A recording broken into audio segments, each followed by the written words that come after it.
To go from fear to love is what I would say. Because fear, again, is just an illusion of the ego. The ego is doing its job. It thrives on fear. That's what keeps it alive. So if you can move from fear into a love state of mind, then you can really enjoy life.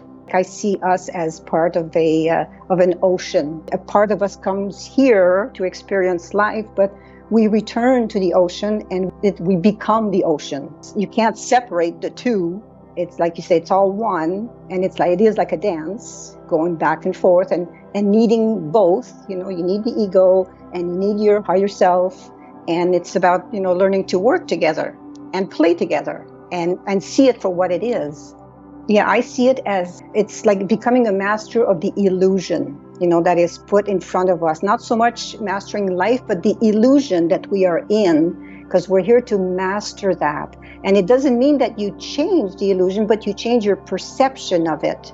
So it means that regardless of what's going on in your life or what's put in front of you, you remain free of the illusion's ability to control you. And you stop judging and you just see everything for what it is. You remain neutral. You don't judge. There's no good or bad. It just is.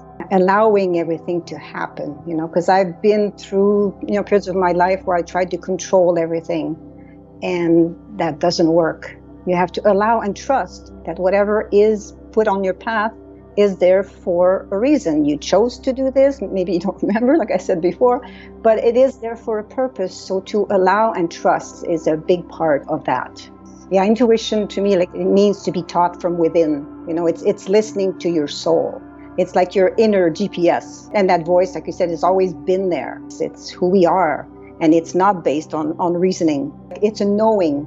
And to me, it comes like all at once. And I just know without a doubt. The ego has a lot of control if we let it. It's taking its job very seriously. I'm here to guide you. And I use the analogy of the ego is like the captain of a ship or the king of a kingdom. And it's there to make rules and give you orders. And I know what's best for you. So it's doing its job, but we have to move beyond the ego. Self-acceptance to me is letting go of the ego and accepting your happiness and your love and your peace, letting go of judgment. And that is self-realization. That's when you know who you really are. But as long as you're just focusing on self-development and reciting positive affirmations all day long, it's not going to work if you still hold on to the story behind it. So once you let go of the story, let go of the judgment, let go of the ego, all you're left with is self-acceptance. And that becomes self-realization.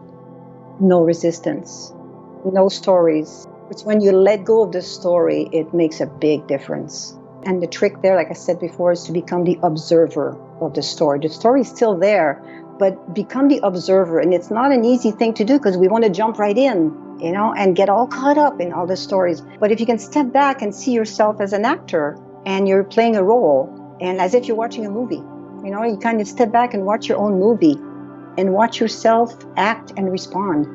I think my destination is eventually not having to repeat these patterns. And to me, that's where, karma comes in as well. Karma is about returning to our balance, becoming in balance, to experience both sides of one thing. Like karma is not about punishment and all that. To me, it's about experiencing both sides of something so that you no longer have to live through it. If you take, for example, the chakras, if your third chakra is out of balance, you will experience fear and resentment.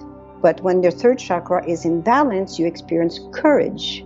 And same thing with the fourth chakra. When it's out of balance, you experience worry and jealousy. When it's in balance, you experience love.